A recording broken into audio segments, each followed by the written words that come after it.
Vadodara traffic education trust દ્વારા junction પર ઊભા રહેતા ટ્રાફિક જવાનો માટે હાઇડ્રેશન કિટની વ્યવસ્થા કરવામાં આવી છે। વડોદરા ટ્રાફિક એજ્યુકેશન ટ્રસ્ટ દ્વારા આજે જંકશન પર ઊભા રહેતા ટ્રાફિક જવાનો માટે કાળઝાળ તાપ સામે રક્ષણ મળી શકે તે માટે હાઇડ્રેશન કિટની વ્યવસ્થા કરવામાં આવી છે, જેમાં પાણીની બોટલ જે પાણી કાં તો પીણું ઠંડુ રાખી શકે, સ્કિન લોશન, એક છત્રી, ORS સહિત તમામ પ્રકારની કિટમાં વ્યવસ્થા ઊભી કરવામાં આવી છે। વધુમાં પોલીસ કમિશનર નરસિંહા કુમારે જણાવ્યું છે કે આ વર્ષમાં 400થી વધુ ટકા કેસો નોંધવામાં આવ્યા છે। ટ્રાફિક ઉલ્લંઘનના અને 1 એપ્રિલથી 1 થી 4 વાગ્યાના વચ્ચે જ્યારે અધિકતમ તાપમાન હોય છે તે સમયે ટ્રાફિક સિગ્નલ ખોલી પાડવામાં આવે છે, જેથી ટ્રાફિક સિગ્નલમાં વધારે ઊભું ન રહેવું પડે। વડોદરા શહેરમાં 1 જાન્યુઆરી 2025થી ટ્રાફિક એન્ફોર્સમેન્ટ અને મેનેજમેન્ટ અંગે ખૂબ મહત્ત્વ આપીને આપણા કાર્યક્રમો ચલાવી રહ્યા છે। આજે આપણે ગયા વર્ષના તુલનામાં 400% વધારે કેસો કરી છે અને એક માહોલ ઊભા કરી છે कि ट्राफिक सुरक्षा एक महत्वનું वस्तु है। तो कर्मचारीओ अधिकारीओ ट्राफिक ब्रिगेडना मानदवेतको જ્યારે જંકશનમાં ઊભા રહીને રોડ સાઇડમાં ઊભા રહીને મેનેજમેન્ટ અને એન્ફોર્સમેન્ટના લગત કામ કરે છે ત્યારે એમને કેટલાક રિસ્ક પણ છે।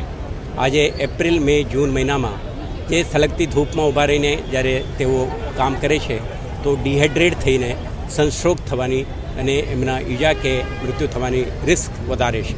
આને ધ્યાને રાખીને આજે ટ્રાફિક એજ્યુકેશન ટ્રસ્ટ અને કેટલાક ડોનરો અને શહેર પોલીસ એક નવા ઇનિશિયેટિવ તરીકે શરૂ કરી છે, જેમાં દરેક જવાનને એક પાણીનું બોટલ જેમાં ઠંડા પાણી રહી શકે તે માટે સનસ્ક્રીન અને સનગ્લાસીસ અને ORS પેકેટ વિતરણ કરી છે।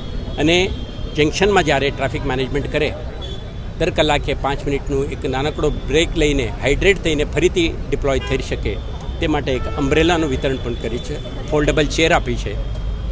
આમાંથી જ્યારે થાકે, સનસ્ટ્રોક થઈ જાય કે ઊભા ના રહી શકું એવા પરિસ્થિતિમાં માણસ એક નાનકડો બ્રેક લઈને ફરીથી ફરજ ઉપર ચડી શકે તે માટેનું આયોજન કરી છે। શહેરજનોને પણ આ રીતે અનાનુકૂળતા ના થાય તે માટે 1 એપ્રિલથી આપણે 1 to 4 ટ્રાફિક સિગ્નલ બંધ કરી છે। આપણે દરેકને શહેર પોલીસ તરફથી અનુરોધ છે, સ્વેચ્છાથી તમે હેલ્મેટ પહેરો, સીટ બેલ્ટ પહેરો, સિગ્નલ ના જમ્પ કરો, ઓવર સ્પીડિંગ ના કરો, ડ્રંકન ડ્રાઇવિંગ ના કરો અને ટ્રાફિક નિયમોના પાલન કરો, જેથી કરીને તમારા સુરક્ષા, તમારા પરિવારજનોના સુરક્ષા અને નગરજનોના સુરક્ષા બની રહે। અને પોલીસ પણ એન્ફોર્સમેન્ટ લગત કામગીરી જે હેબિચ્યુઅલ ઓફેન્ડરો છે કે જાણીબૂજીને જે ભંગ કરતા હોય છે એવા તત્વો પર આપણે અટેન્શન આપી શકીએ અને સુરક્ષાનો એક માહોલ બને એવો આપણા અપેક્ષા છે।